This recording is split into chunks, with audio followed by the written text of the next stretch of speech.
ஏகோவா ராஃபா சுகந்தரும் தேவனின் ஊழியத்தின் சார்பாக நான் உங்களை வாழ்த்தி ஆசீர்வதிக்கிறேன். கர்த்தருடைய நாம மகிமைப்படுவதாக. அல்லேலூயா. இன்றைக்கும் கூட உங்களோடு பேசுறதுக்காக நான் ஒரு வார்த்தை எடுத்து வச்சிருக்கிறேன். சங்கீதங்களின் புஸ்தகம் 115வது சங்கீதம் 12வது வசனத்துல நம்ம பார்க்கிறோம், கர்த்தர் நம்மை நினைத்திருக்கிறார், அவர் ஆசீர்வதிப்பார். அல்லேலூயா. கர்த்தர் நம்மை நினைத்திருக்கிறார், அவர் ஆசீர்வதிப்பார். அல்லேலூயா. அவர் நினைச்சாதான் நமக்கு ஆசீர்வாதம். அல்லேலூயா. கர்த்தர் நல்லவர். சில சகோதரிகள் சொல்லுவாங்க, கர்த்தர் என்னை நினைக்கவே இல்லை, என்னை ஆசீர்வதிக்கவே இல்லை, நான் ரொம்ப சோர்ந்து போயிட்டேன், என் சூழ்நிலை இப்படி இருக்கு, என் பிள்ளைகளுடைய வாழ்க்கை இப்படி இருக்கு, என் குடும்பத்தின் சூழ்நிலை இப்படி இருக்கு, எங்கள் வீடு கட்டப்படலை, என் குடும்பம் கட்டப்படலை.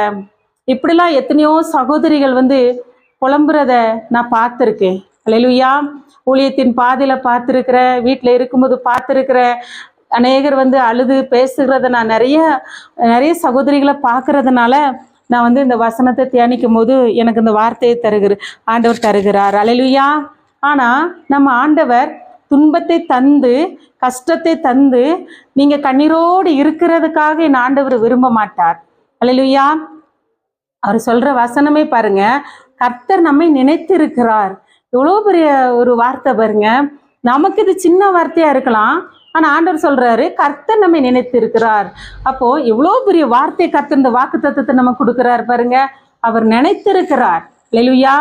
இன்றைக்கு நீங்கள் வேதனையோடு இருக்கலாம், ஆனால் கவலைப்படாதீங்க. கர்த்தர் உங்களை நினைத்து இருக்கிறார். கர்த்தர் உங்கள் குடும்பத்தை நினைத்து இருக்கிறார். கர்த்தர் உங்கள் பிள்ளைகளை நினைத்து இருக்கிறார். கர்த்தர் உங்கள் பிள்ளைகளின் ஆசீர்வாதத்தை நினைத்து இருக்கிறார். கட்டாயம் ஆசீர்வதிப்பார். அல்லேலூயா. அப்ப நினைத்திருக்கிறார். கர்த்தர் நம்மை நினைத்திருக்கிறார். எப்படி நினைத்திருக்கிறாரு? அப்பாடா, இவ்வளோ பெரிய ஆண்டவர்.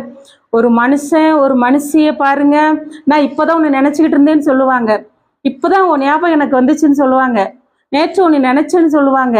இல்லை அப்படிலாம் சொல்லி என்ன செய்வாங்கன்னா ஒரு மனிதர்கள் பேசுறதை நம்ம பார்க்க முடியும்.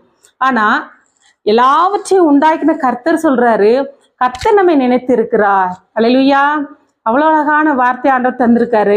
அப்போ பாருங்க, அவர் நினைச்சிருக்கிறதுனால தான் இன்னைக்கு நாம் என்ன செய்ய முடிகிறது, நிலைச்சி இருக்க முடிகிறது. அவர் நினைத்திருக்கிறதுனால தான் நம்ம ஜீவனோடு இருக்கிறோம். அவர் நினைத்திருக்கிறதுனால தான் நம்ம சந்தோஷமா இருக்கிறோம். அவர் நினைத்திருக்கிறதுனால தான் நம்ம நடக்கிறோம், போகிறோம், எங்கெல்லாமோ போகிறோம், வருகிறோம், அநேக காரியங்கள் நம்ம சந்திக்கிறோம். அல்லேலூயா. அவர் நினைத்திருக்கிறதுனால தான் நம்ம என்ன செய்யறோம், எப்படியும் கர்த்தருக்குள்ள மகிமையா நம்ம இருக்கிறோம். அல்லேலூயா. அவர் நினைத்திருக்கிறார். கர்த்தர் நம்மை நினைத்திருக்கிறார். நினைத்தது மாத்திரம் இல்ல, ஆசீர்வதிப்பேன்னு சொல்றார். அல்லேலூயா. கர்த்தர் நம்மை நினைத்திருக்கிறார், அவர் ஆசீர்வதிப்பார். இவ்வளவு ஒரு நல்ல வார்த்தை இல்ல, அழகான வார்த்தை. ரொம்பலாம் பேசலாம் ஆண்டவர் இந்த அதிகாரத்துல. கர்த்தர் நம்மை நினைத்திருக்கிறார், அவர் ஆசீர்வதிப்பார். அல்லேலூயா. அழகான வார்த்தை ஆண்டவர் கொடுக்கிறாரு. அப்ப நீங்க ஏன் கலங்கி போகணும்? ஏன் நீங்க துயரத்தோட இருக்கணும்? சந்தோஷமா இருங்க. கர்த்தர் நினைத்திருக்கிறார். எப்படி என் குடும்பத்தை ஆசீர்வதிப்பார், எப்படி எங்க வீட்டு சூழ்நிலைகள் மாறும், எப்படி என் வாழ்க்கையில ஒரு அற்புதத்தை செய்வார்னு சொல்லி என்ன செய்யுங்க, கர்த்தருக்குள்ள சந்தோஷமா இருங்க. அவர் மகிமையான காரியத்தை செய்வார். அல்லேலூயா. ஒன்றுமில்லாத இடத்துல ஒன்றை உருவாக்குகிறது தான் நம்ம ஆண்டவர். அல்லேலூயா. வழியே இல்லைனாலும் அந்த இடத்துல வழியை உண்டு பண்ணுகிறதா நம்ம ஆண்டவர். அல்லேலூயா. அப்படியெல்லாம் ஆண்டவர் செய்து இருக்கிறார். அல்லேலூயா. ஒரு சகோதரி ஆண்டவர் ஜெபிக்கிறதுக்கு வந்தாங்க. அப்போ ரொம்ப எப்படி என்ன சொன்னாங்கன்னா, அவளுடைய கையின் பிரயாசத்துல ஒரு ஆசீர்வாதத்தையும் காண முடியல, ரொம்ப ஒரு வேதனை. அல்லேலூயா.